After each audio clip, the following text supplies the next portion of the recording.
Y resulta que un día le grabé a Miriam este poema y me apetecía ponerlo. Y así que aprovecho para presentar a Leo, un amigo, el técnico de sonido.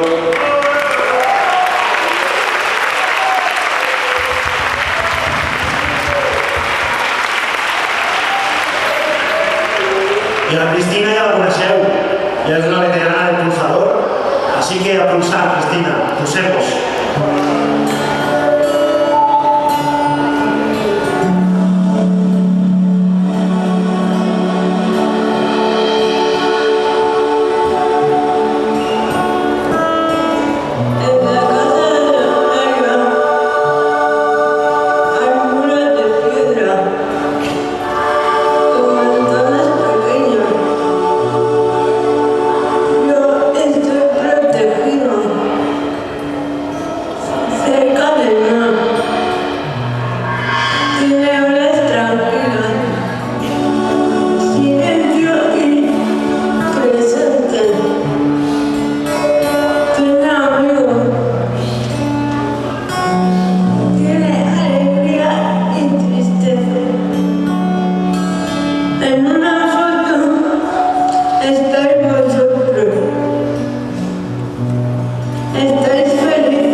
Bueno, vamos a seguir, porque si no